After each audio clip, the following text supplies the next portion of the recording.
Good evening, everyone, and thanks for joining me tonight for tonight's episode of Beyond the Ballot. Happy Friday. It's good to have you all with me. I'm Brady Meyer. We're going to get into today's interviews in just a moment, but first, some headlines in politics from DC to the UP, and we're going to start off in Washington. That is where the Justice Department says it's dropping its investigation into Federal Reserve Chair Jerome Powell. That's according to U.S. Attorney Jeanine Pirro. Now, this move paves the way for the Senate to confirm Powell's replacement. President Donald Trump says he wants Kevin Warsh to be the Fed's next leader. Republican Senator Tom Tillis is a key vote to make that happen. He said his support depends on ending the Powell probe. The White House Press Secretary Caroline Leavitt today said it's not necessarily over. It's just being moved over to the Inspector General, who has critical tools at their disposal to continue to look into the financial mismanagement at the Fed. This has obviously been a priority for the president. If you drive by the Fed building, the president has a point. This is a project that's been going on for a very long time. It's costing taxpayers billions of dollars, and I think it's in the best interest of the taxpayer to get to the bottom of it. While Trump has accused Powell of improperly handling Fed renovations, the Justice Department found no evidence of wrongdoing.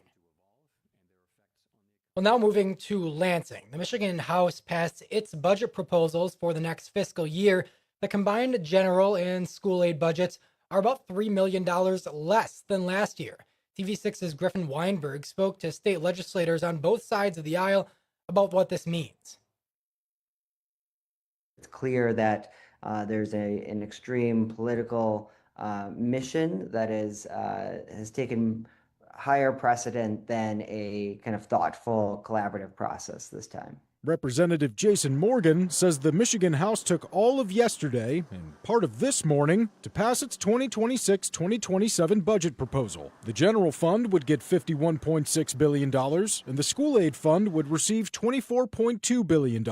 One item House Republicans and Democrats did agree on was increasing the K-12 education per pupil funding from $10,050 to $10,300. The House, which has really driven the discussion here, the last cycle and this one, are really trying to make things a bit simpler by reducing the amount of categoricals and by pushing that money through the per pupil allotment. Senator Ed McBroom and Representative Morgan are optimistic about getting the budget to the governor's desk in a timely manner this year. The one wild card out there is that the governor is pushing for some significant tax increases, and the House has made it very clear that they won't be supporting any of that. But right now things are trending in a way that I think shows we'll get the budget done before July 1st. But Morgan says the numbers in the school aid budget tell a different story. We should all agree that we need more money invested in our education system, especially our K-12 education system. The budget that was passed by House Republicans last night was one that has significant concerns from all of the school groups. During a roundtable today featuring superintendents from across the state, Eastern Upper Peninsula ISD Superintendent Angie MacArthur said school funding has not been keeping up with inflation. I want lawmakers to stop hiding behind the phrase record funding. If you compare the funding Michigan schools receive today to what they received 20 years ago when adjusted for inflation, we've fallen behind where we need to be. The House budget proposal will need to pass through the Senate before going to the governor's desk. Now, there is a soft deadline of July 1st to get that budget passed. However, the hard deadline is September 30th. And if no budget is passed at that time, the government will enter a shutdown. Griffin Weinberg, TV6 News. Well, we have an update for a race we've been covering pretty extensively here on Beyond the Ballot. A Democratic candidate for Michigan's 38th State Senate District has withdrawn from the race. Chris Mapps says the decision is because of his professional and family responsibilities. As many of you may remember, I had Mapps on the show back on April 6th. In his announcement, Mapps wrote, "This was not an easy decision, but it is the right one. With a significant increase in my professional responsibilities, I cannot give this campaign the full commitment it takes to win and to serve effectively. I will not run a campaign that isn't fully capable of meeting that standard." Now, Maps also announced he's endorsing independent candidate Sarah Combency. This move means Kelly Vangenhoven is now the only Democrat in the race. Bo Lefebvre and Dave Preston are vying for the Republican nomination. This is a race we will continue to follow here on the show. Stay tuned for future episodes of Beyond the Ballot for the latest. And now for today's guest, which is actually more like 3 guests. If you've been regularly tuning in to Beyond the Ballot lately, you'll know my last 3 episodes have been focused on the race for 96th District Court Judge in Marquette County. There are 3 candidates in the race: Bill Nordin, Patrick Crowley, and Derek Swajinen. I had the opportunity to sit down with all 3 of them to discuss their campaigns, and tonight I'm going to recap those conversations in one video. If you're right now thinking that this goes against the spirit of Beyond the Ballot, including full-length unedited interviews, what I would say is it doesn't, because you can have the chance to go back and watch all of those individually on demand. If you haven't, I highly recommend you check those out. Just go to our website, find the live stream tab, and scroll down until you see Beyond the Ballot. Now, with that out of the way, let's focus on tonight. Of course, when I interview anyone, I'm tailoring my questions for them because that's often when we get the most worthwhile response. However, there is some overlap with the 3 of these. I asked all 3 some of the same questions. Those are: who are they? Why do they want the job they're seeking? And what do they have for relevant experiences in law? I put together all their responses to those questions into one video. Take a listen.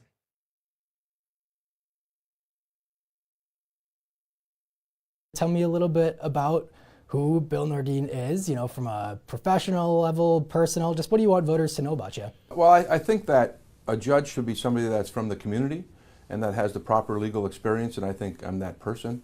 I have a lot of community experience. I mean, my family's been in Marquette County for over 100 years. Matter of fact, if you go to Negaunee and you see the Jim Thomas Memorial at the Iron Ore Heritage Museum, that's my uncle, or Iron Ore Heritage Trail. And then in Gwinn, we got the Nordin Park in Gwinn, and so that's my grandfather. My father's the one that brought the first EMS to Forsyth, and I'm on the Forsyth Township Fire Department today.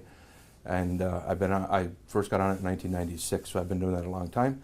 So I have a lot of community involvement. I think that's important for a judge so that he understands the community and the people that he's adjudicating, and he has the same values as that. I think Yoopers have a certain set of values, and I think that that's important for candidates.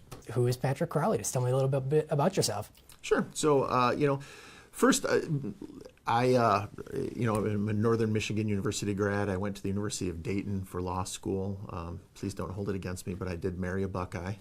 I have 2 adult children. They are both, my son's a medical student down at the University of Western Michigan, and my daughter is a paleontologist working on her PhD out in Oklahoma. So 2 adult children. I am the chief public defender, which means that I am the person who started, created all the policies, hired all the people, and runs the training and functioning of the Marquette County Public Defender's Office currently.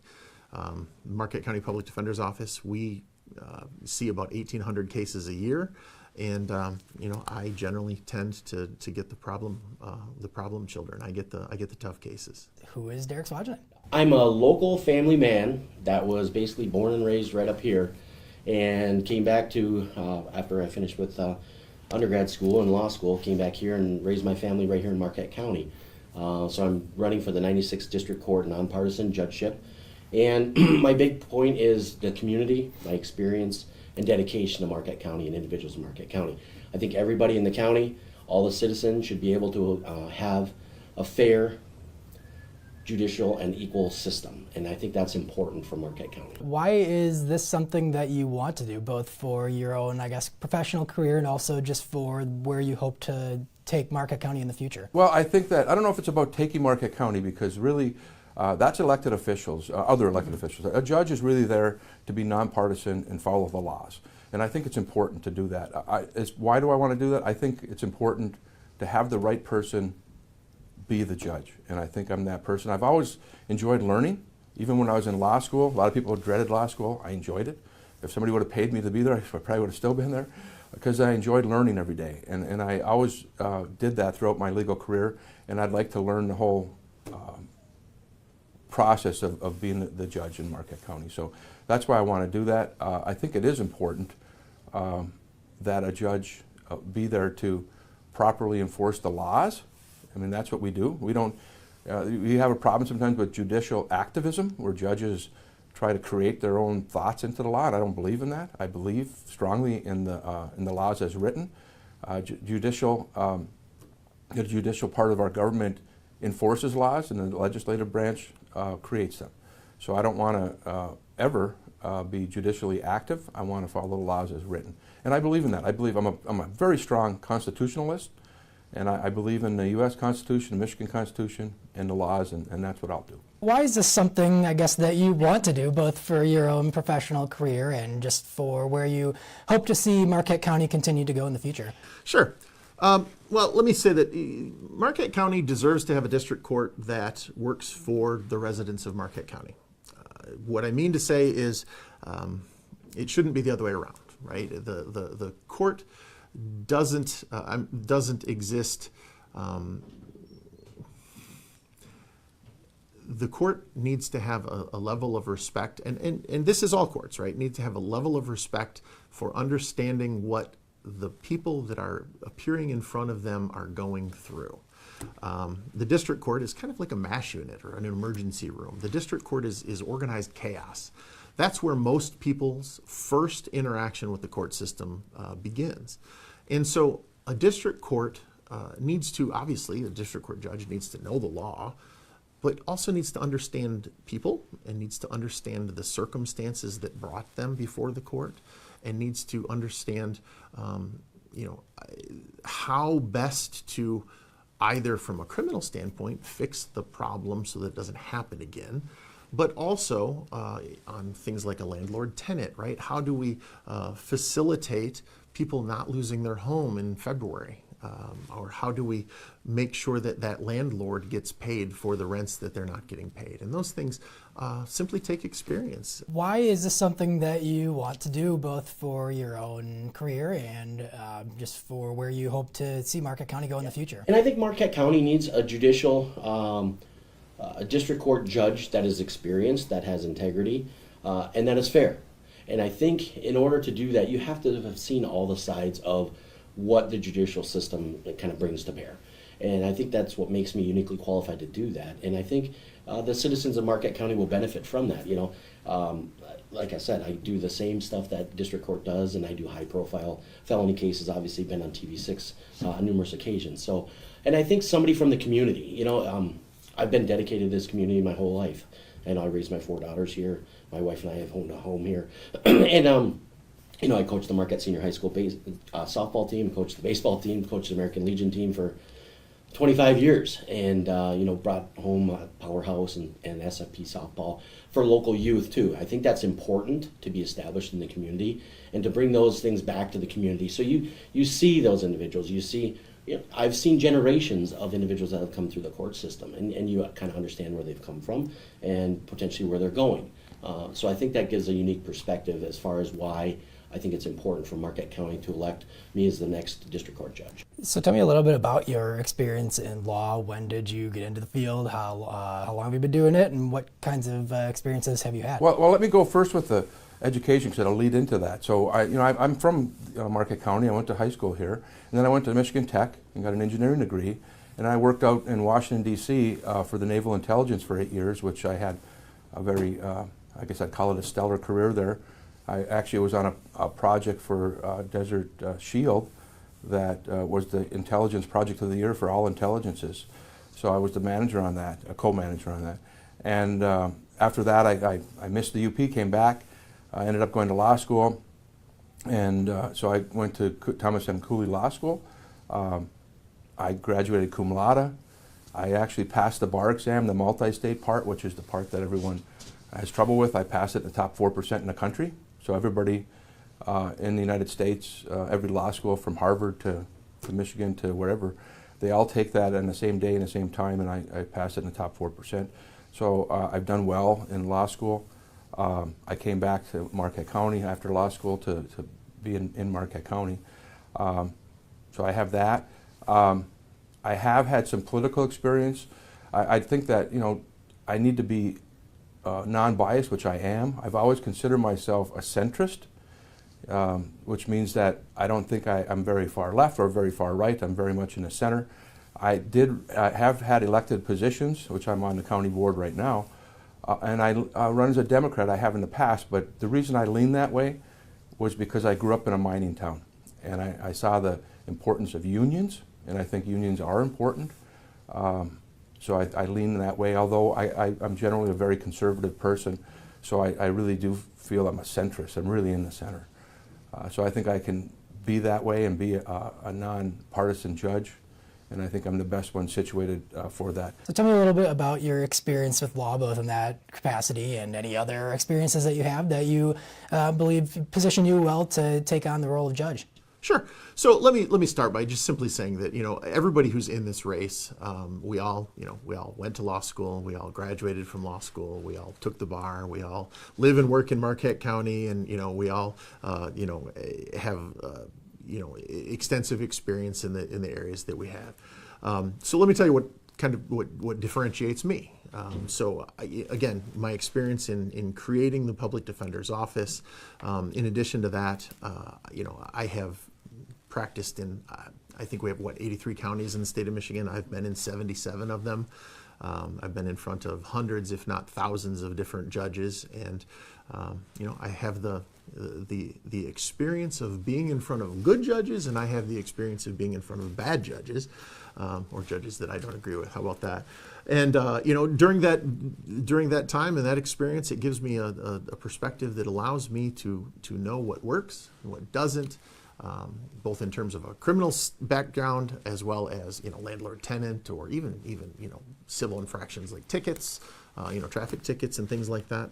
So that's my experience in a nutshell. So tell me a little bit about your experience in law. I know you have several decades of experience in the field. Just what does that look like? Almost 30 years now. When I went, I told myself, boy, if I used to be that young attorney in the room, and now I'm that old attorney in the room.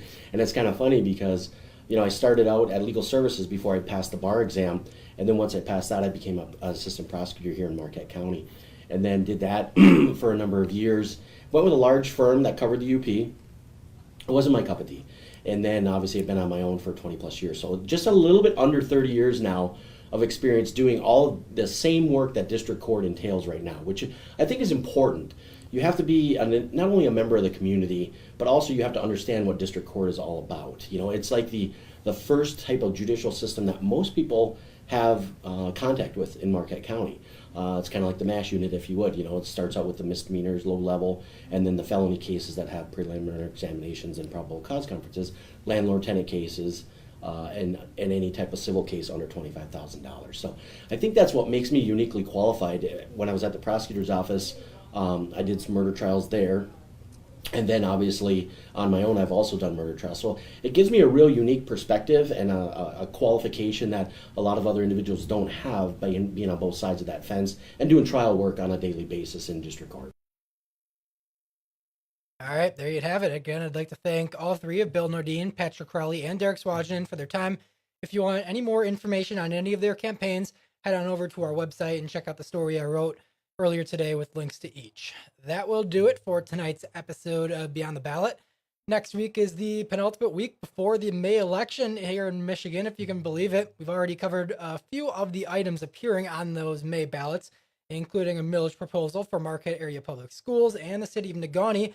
Another one is in Munising. That's where we're headed to next for the next episode of Beyond the Ballot. The district is asking for the community's support for some facility upgrades, and last week I had the chance to go out there myself and check some of them out and sit down with a couple of people in the buildings, including the principal and superintendent.